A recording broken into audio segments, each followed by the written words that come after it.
বিশেষ দিনে সকালবেলা কাকে সবচেয়ে বেশি মনে পড়লো? সাধন পান্ডের কি খবর রয়েছে আপনার কাছে? বিজেপি দুই একটা জায়গায় অভিযোগ করেছে, সেখানে কি খবর পাচ্ছেন আপনি? কোনো ব্যাপার নেই। যদি আচমকা কাউকে দেখেন যারা বেপাড়ার কেউ বসবার চেষ্টা করছেন, ডেফিনেটলি আমাদের যারা দীর্ঘদিনের কর্মী তারা একটু আপত্তি করতে পারেন। আমরা যাচ্ছি, এখনো সেরকম কোনো অশান্তির খবর আমার কাছে আসেনি। তবে অনেককে চ্যালেঞ্জ করছেন সিআরপিএফ, যেটা তারা করতে পারেন না। আমার চিফ ইলেকশন এজেন্ট অনিন্দ রাউত এই ব্যাপারে পরে কথা বলবেন আপনাদের সঙ্গে, যে তারা কখনো তারা হচ্ছে প্রোটেকশন দেবে, ভেতরে প্রিসাইডিং অফিসার ওটা ঠিক করবে যে কে ঠিক কে না ঠিক। তারা ধরে টানাটানি করে তো হতে পারে। কেন্দ্রীয় বাহিনী অতি সক্রিয় মনে হচ্ছে,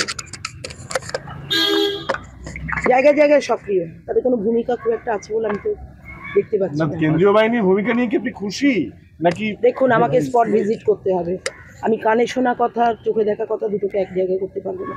আমি যেটা চোখে দেখবো, গিয়ে যদি দেখি কেন্দ্রীয় বাহিনী যথেষ্ট তৎপরভাবে ওখানে মব ভায়োলেন্স হতে দিচ্ছে না, মব ভায়োলেন্স হওয়ার মতো আমার কোনো ওয়ার্ডে কোনো পরিস্থিতি নেই।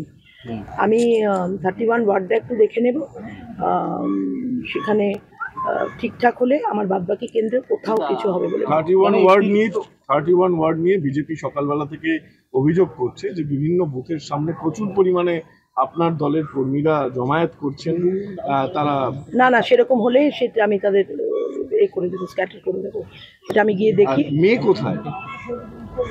না আপনার সঙ্গে মেয়ে একসাথে ভোট দেবেন? 100% দুজনে একসাথে ভোট দেবো, আমরা দুজনে একসাথে ভোট দেবো, আপনারা দেখতে পাবেন। বলছি, দলের আপনার এই ইলেকশনের কনভেনার কুণাল ঘোষকে গতকাল বিজেপি প্রার্থীরা প্রস্তাব দিয়েছিলেন যে তারও ভোট করানোর জন্য, তাকে না এরকম একটা উড়ো খবর এসছে, আমার মনে হয় না। কুণাল ঘোষ কি বলছেন? প্রস্তাব দিয়েছেন কল্যাণ চৌবে, যাতে ওনারও একটু ভোট করলে আগামী দিনে বড় জায়গায় কুণাল ঘোষকে অ্যাকোমোডেট করবেন, একটা প্রস্তাব দিয়েছেন বলা যায়। কুণালের ব্যক্তিগত সিদ্ধান্ত, তবে আমার মনে হয় না কুণাল এ ধরনের সস্তা প্রলোভনে কোনো পা দেবেন। দিতেই পারে আপনাকে অফার, আমার মনে হয় না কুণাল এটা দেবেন। কুণালের সঙ্গে আমার সামনাসামনি কথা হয়নি। পাবলিক করে দিয়েছেন সেই ফোনের কনভারসেশন তো পাবলিক, অন্য প্রস্তাব নাকচ করে দিয়েছেন, কিন্তু বিজেপি প্রার্থীর এই ধরনের প্রস্তাব ভোটের আগের দিন, সেটা কিভাবে দেখছেন? আপনি তো ক্যান্ডিডেট। প্রস্তাব দিতেই পারে, কাউকে প্রস্তাব দিতেই পারে। অতি সক্রিয় যাদের দেখেন তাদের প্রস্তাব দিতে পারে, ওর মধ্যে পোটেনশিয়াল আছে, প্রস্তাব দিতে পারে। ওদের দল এলে সমৃদ্ধ হবে। কুণাল নিশ্চয়ই সেটা প্রত্যাখ্যান করেছেন। আমার মনে হয় না কুণাল এই ধরনের কাজ কখনো করতে পারে।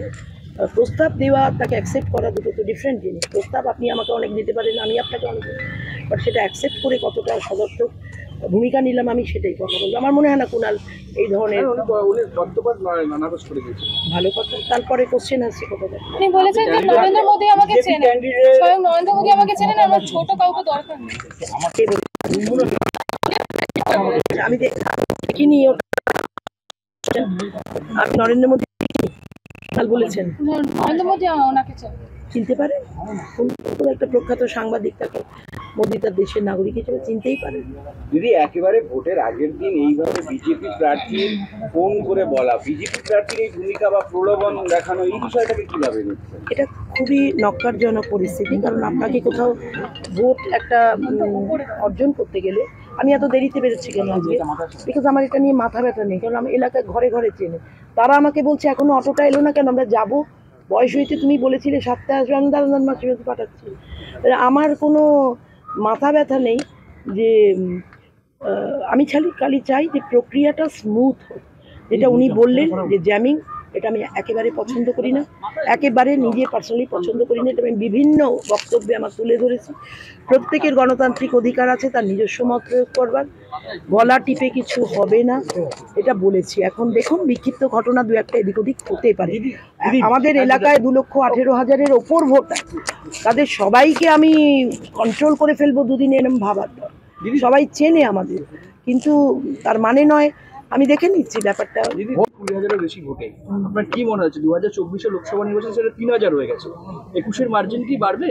আমি বলে দিই আপনাকে 3,000 কখন হয়েছে? আমরা তো 10,000-এ জিতছিলাম। বাদ বাকি কথাটা ঠিক খুঁজে নিন, কেন জিনিসটা 4,000 হলো, 4,000 সামথিং হলো কেন? কিন্তু একটা কথা তার সঙ্গে বলবো যে আশপাশের অনেকগুলো মানিকতলার অনেকগুলো ওয়ার্ডের আশপাশ যেখানে প্রখ্যাত মানুষরা বসে আছেন সেখানে কিন্তু আমাদের ডিফিট হয়েছে। সেখানে আমার এলাকা যেখানে কেউ নেই, আমি আশ্রিয়া, আমরা কিন্তু উইনিং দিয়েছি, আর দিয়েছি 10,000-এর উপর। একটা ওয়ার্ডে গিয়ে সেটা বেশ খানিকটা ক্ষতিগ্রস্ত হয়েছে। সেটা এই কদিনে মরমপট্টি দেওয়া যাবে না, সেটা আমাকে যদি মানুষের সমর্থনে নিয়ে আসতে পারি ডেফিনেটলি আই লুক। 21-এর ব্যবধান কি বাড়বে? 21-এর মানে আমার হাজব্যান্ডকে টপকে যাওয়ার কথা বলছেন? ওই ব্যবধানটা কি বাড়বে, 20-এর উপরে যাবে?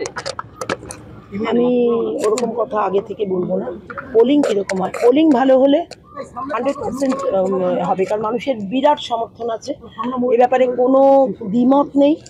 আমি যেখানে ভাবিনি তাদের সমর্থন আছে, যারা লোকসভায় দেয়নি, যেহেতু ভোট দুটো ডিফারেন্ট, সেখানে সমর্থন আছে। আর 2.5 বছর মানুষের যে একটা ক্ষুধা, যে এলাকার একটা আমাদের মাথার উপর গার্জেন নেই, সেটা পাবার একটা প্রচণ্ড একটা ইচ্ছে, সেই থেকে তারা দেবেন। এবার পরিস্থিতি যদি তাদের না, পোলিং অনেক কম হচ্ছে, দেখে বাই ইলেকশনে সাধারণত ভোট কম পড়ে, কিন্তু দেখা যাচ্ছে অনেক কম ভোট হচ্ছে এখনো পর্যন্ত কোন কোন কোন সমস্ত বুথে। আমি যেমন একটু আগে একটা বুথে গিয়েছিলাম, 189 জন ভোট দিয়েছে, সেখানে 850 ভোটার 4 ঘন্টায়। ঠিক আছে, সেটা মানুষকে বাড়িতে বাড়িতে গিয়ে ছেলেদের বলেছি ক্যাম্পে সময় নষ্ট না করে পোলিং ম্যাক্সিমাম করাতে হবে। সেটা কোন ওয়ার্ডের কথা বলছেন? 31 তো? হ্যাঁ, ওই 31-এও কম আছে। না না, আপনি কোথায় 14তে কম আছে, ওই 14 কম হবে না।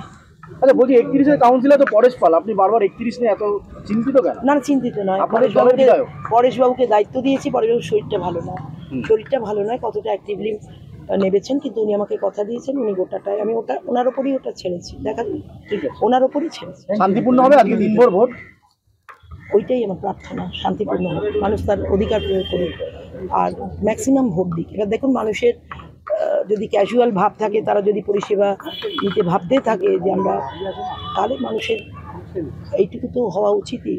আমি দেখছি, গিয়ে দেখে নিচ্ছি। আমি দেখতে পেলেন আমরা এখন রয়েছে একেবারে দ্য ভবতারণ সরকার বিদ্যালয়ের একেবারে সামনে। এখানে এই মুহূর্তে ঢুকলো প্রয়াত সাধন পাণ্ডের স্ত্রী অর্থাৎ সুপ্তি পাণ্ডে এবং তার একমাত্র কন্যা শ্রেয়া পাণ্ডে, যারা কিন্তু এই 2021 সালে প্রায় 2.5 বছর ভোটের গ্যাপে এইবার মানিকতলা উপনির্বাচন অর্থাৎ 10 তারিখ জুলাই মাসের আজকে কিন্তু উপনির্বাচনে যিনি প্রার্থী হয়েছেন তৃণমূল কংগ্রেসের প্রার্থী সুপ্তি পাণ্ডে এবং অন্যদিকে বিজেপি প্রার্থী কল্যাণ চৌবে এবং অন্যদিকে রয়েছে কিন্তু বাম, যেখানে আমরা বর্ণনা করে জানি একটা সময় বাম খুব ভালো রেজাল্ট করছে, সেখানে হচ্ছে সিপিএম প্রার্থী রাজীব। এবং এখানে কিন্তু মানিকতলা উপনির্বাচনে তীরমুখী লড়াই হতে চলেছে, সেটা সকলেই আশা করছে। এবং এই মুহূর্তে সুপ্তি পাণ্ডে এবং শ্রেয়া পাণ্ডে অর্থাৎ সাধন পাণ্ডের স্ত্রী এবং কন্যা হলিচাইল্ড স্কুলের একেবারে উল্টো দিকে এই বিদ্যালয় দ্য ভবতারণ সরকারি বিদ্যালয়, তাদের কিন্তু ভোটের এখানে প্রত্যেক বছর তারা ভোট দিতে আসে। এখন বাজে কিন্তু বেলা 12টা, তারা কিন্তু ভোট দিতে সকাল 7টা থেকে কিন্তু এখানে মানিকতলায় উপনির্বাচন শুরু হয়ে গেছে। বেশ কয়েকটা জায়গায় ইভিএম মেশিনের খারাপ ছিল এবং অফিসারদের দেরি হয়ে যাওয়ার কারণে একটু কিছু জায়গায় বুথে লেট হয়েছে, কিন্তু সব জায়গায় কিন্তু টাইম মতো শুরু হয়ে গেছে এবং সব জায়গায় ঠিক মতো মানে বুথে ভোট হচ্ছে বলে জানা যাচ্ছিল। কিন্তু এই মুহূর্তে যখন তারা ভোট দিতে ঢোকে এখানে কিন্তু সাধারণ মানুষের মধ্যে একটা উত্তেজনার সৃষ্টি হয়। তারা বলছিল সাধারণ মানুষ ভয় পাচ্ছে, অকারণে এখানে প্রত্যেকটা উত্তেজনার সৃষ্টি হয়। আমরা দেখতেই পাচ্ছেন পিছনে প্রচন্ড বাজে অবস্থা এবং ভিতর থেকে কিন্তু এই মুহূর্তে ভোট দিয়ে বেরালেন শ্রেয়া পাণ্ডে এবং সুপ্তি পাণ্ডে। তাদের থেকে জিজ্ঞেস নিজের কাজকর্ম সোসাইটিতে অনেক আছে, শেয়ার আছে, তো আমাদের ব্যাপারে লোক দুবার ভাবে না, প্রয়োজন পড়ে না। কল্যাণ চৌবে অভিযোগ করছেন আপনি বুথে প্রতীক চিহ্ন করে দিচ্ছেন, এই অভিযোগ না, ওটা মিস্টেক একটা সময়, ওটা খেয়াল করি অভ্যেস হয়ে গেছে তো, ওটাকে বিরাটভাবে না দেখে তৎক্ষণাৎ আমি খুলে দিয়েছি, দেখতে পাচ্ছি, আমার নিজেরই চোখে পড়েছে, ওটা অভ্যেস হয়ে গেছে। অ্যাকচুয়ালি ওটার মধ্যে ওটা ঠিক আমার কাছে প্রতীক না, ওটা মমতার পরিয়ে দেওয়া একটা ভালোবাসা। আমাকে ওটা পরিয়ে দিয়ে বলেছিল তো বগলামুখীর আশীর্বাদ, প্রোগ্রাম খুব পায়ের কাছে থাকে, তুমি শুনেছো আগে, তুই এটার মানমর্যাদা রাখবি, রোজ করা অভ্যেস আজও করে ফেলেছি। ওনার এত চিন্তার কারণে আমাদের ব্যান্ডটা লোকের মনের এখানে গাঁথা। আমি প্রতীক বললাম না তাতে কিছু এসে যায়।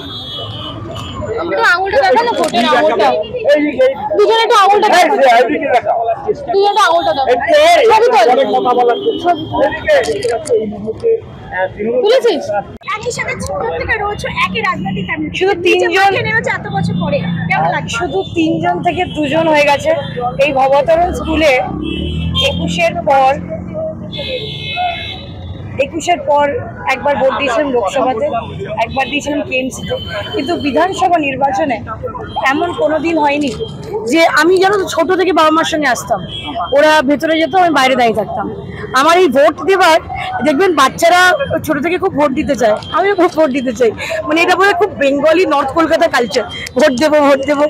আগে একটা কালি নিয়ে আসতাম, কালিটা প্রথমে কালো নিয়ে আসতাম, তারপর খুঁজে ডার্ক ব্লু কালার নিয়ে আসতাম আর নিজের ফিঙ্গারে লাগাতাম আর ভাবতাম যে আমি ভোট দিয়েছি। তো এই কালিটা যেটা অধিকার, সেটা ছোটবেলা থেকে আমার খুব মনে হয় কিরকম লাগছে? দারুণ। আমি বাবাকে ভোট দিয়েও খুব খুশি থাকতাম, মাকে ভোট দিয়েও খুব খুশি, এরকম আন্তরিক। আর তারপর অন্য ভোটাররাও আমার মনে হয় যে এই মানিকতলা বিধানসভা কিন্তু ঠিক এইভাবেই খুশি হয়ে ভোট দেয়, কারণ তারা মনে করে আমি দাদাকে ভোট দিলাম, আমি বৌদিকে ভোট দিলাম, আমি জেঠিমাকে ভোট দিলাম। কিন্তু এখানে একটা কথা, মানিকতলা শ্রেয়া পান্ডে আজ বিগত 2.5 বছর 2 বছর ছেয়ে গেছে সব জায়গায় রয়েছে, শ্রেয়া পান্ডের একটা জায়গা হয়ে গেছে, সেই জায়গাটারই কি বলবো? সেই জায়গাদারই বলবো যে সংগঠন আরো স্ট্রং হয়েছে, সংগঠন আরো স্ট্রং থাকবে, আরো ভালো হবে, আরো ভালো করে কাজ করতে হবে। প্রত্যেকটি মানুষ, প্রত্যেকটি সহকর্মী, প্রত্যেকটি, আমার বাবার যেটা অভ্যেস ছিল ম্যান টু ম্যান মার্কিং, দেখুন ওনার একটা অন্য ধরনের একটা ব্যাপার ছিল। 10 বছর একই ফ্যামিলি একটা জায়গা থেকে কনজিকিউটিভ বার আমার মনে হয় না যে দাঁড়াতে পেরেছে বা দাঁড়িয়েছে। আমার বাবাটা ছিল ওয়ার্ল্ড রেকর্ড, সেটা আমার কাছে সার্টিফিকেটও আছে। তো 10 বার হয়ে গেল পরিবার, এটাও একটা ব্যাপার, খুব সুন্দর লাগছে, ভালো লাগছে। ব্যাক টু ব্যাক 10 বার মা বাবা দুজনেই, আমি খুব সৌভাগ্যবতী নিজেকে মনে করি, কারণ আমার কাছে ওই অপরচুনিটি ছিল যে আমার মা এবং বাবা দুজনেই মানুষের ভালোবাসার এত কাছের লোক এবং তাদের কাজ করবার জন্য মানুষ তাদের বেছে নিয়েছে।